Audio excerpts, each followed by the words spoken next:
la basse sans rien déjà.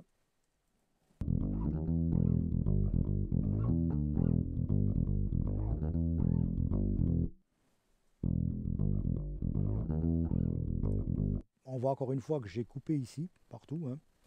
Partout on a besoin de silence, hein, donc pareil, hein, il y a une partie là où il donne des coups tout seul. Là j'ai bien pris soin de nettoyer.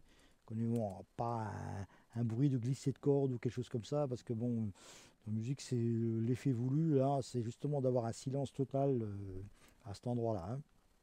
Donc il a fallu bien nettoyer devant, derrière, la fin, enfin un peu partout, hein. Ça, c'est donc sur la partie nettoyage. Donc voilà notre son de basse au départ, hein.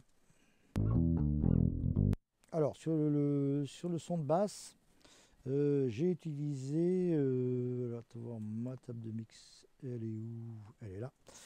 Donc j'ai utilisé un ampli de chez, déjà pour commencer, j'ai pris le Fabfielder Pro 2, ici, Pro Q2, où j'ai coupé juste quelques fréquences qui me dérangeaient. Deux petites fréquences.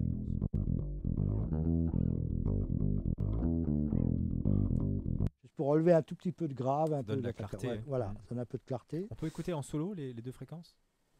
Ok.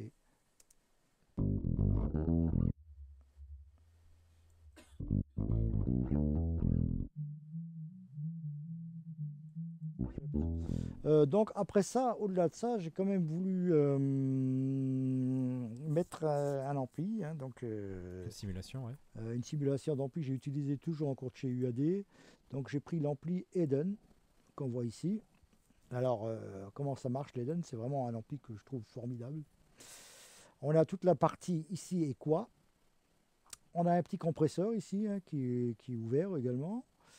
On a un crossover qui fait une coupure de fréquence comme on le désire. Et là derrière, ce qui est vraiment intéressant, c'est qu'on peut ici retravailler les simulations des baffles, Ah hein. oui, d'accord. Donc là, on a un 1x15, un 4x10, et puis on a l'ampli tout seul. Et ce qui est intéressant aussi, c'est qu'on peut choisir le type de micro. Alors on peut utiliser un D112, un RE20, un U47, au-dessus je ne sais même pas, j'arrive pas à relire le gars. Je sais même pas ce que c'est comme micro, en tout cas ça marche bien, ça doit être un Ribbon, quelque chose comme ça. Donc pareil, hein, donc, on peut jouer sur ces trois, hein, et on va se rendre compte, là que je vais jouer un petit peu avec, on va se rendre compte que c'est vraiment très efficace, hein. Donc c'est un super ampli, franchement, on va tout se rendre compte qu'avec et sans, l'un des meilleurs que j'ai vu comme ça en plugin, hein.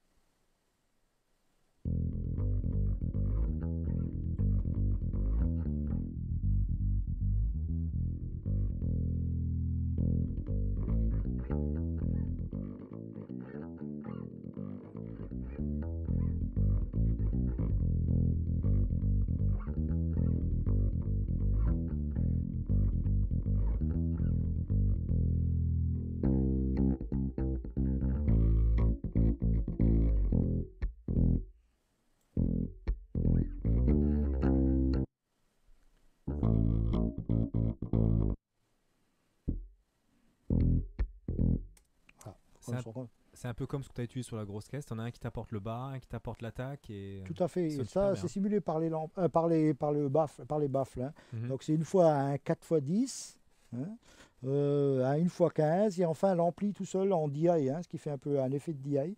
Donc on peut un peu jouer entre les trois et c'est vraiment sympa. Je trouve que c'est vraiment un ampli bien foutu. Franchement, pour ça, il n'y a rien à dire. Le compresseur incorporé est vraiment efficace. Et les coupures de fréquence sont vraiment très bien. En vrai, c'est un ampli qui est vraiment très bien. J'ai le bassiste avec qui je joue, il a un Warrod comme ça, exactement le même. C'est une marque qui existe, C'est une d'accord. marque qui existe, oui, oui, c'est Mhm. une marque qui existe, hein. C'est une émulation de l'Eden, quoi, hein. C'est un très bon ampli, Eden, franchement. Je connaissais pas avant, mais franchement, je dois reconnaître que c'est vraiment bien, quoi. Bon, voilà.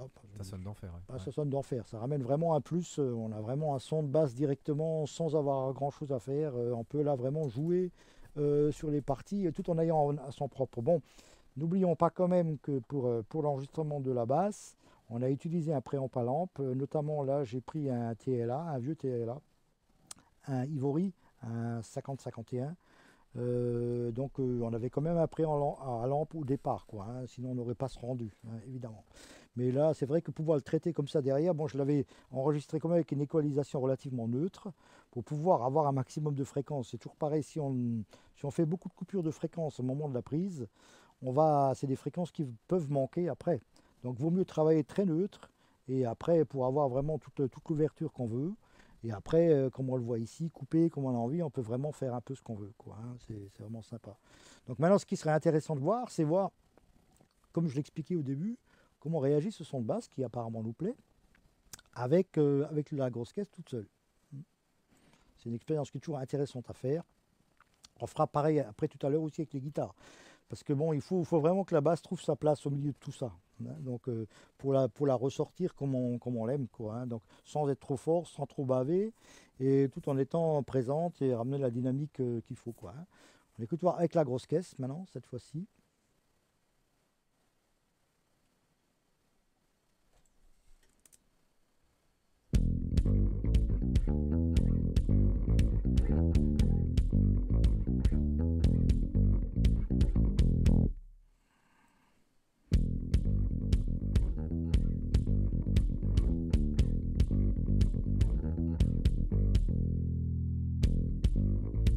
Ça fonctionne bien. Je veux dire, on a distinctement, les fréquences ne se bouffent pas. Donc en fait, c'est le but recherché, quoi, hein.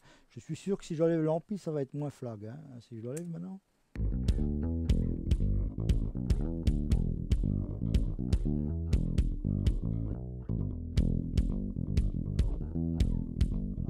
On trouve vraiment sa place, hein. Chaque instrument trouve bien sa place. Donc, voilà pour ce qui est pour la basse, ok. Donc ça va relativement vite. Quand on a les bons outils, ça va tout seul, hein.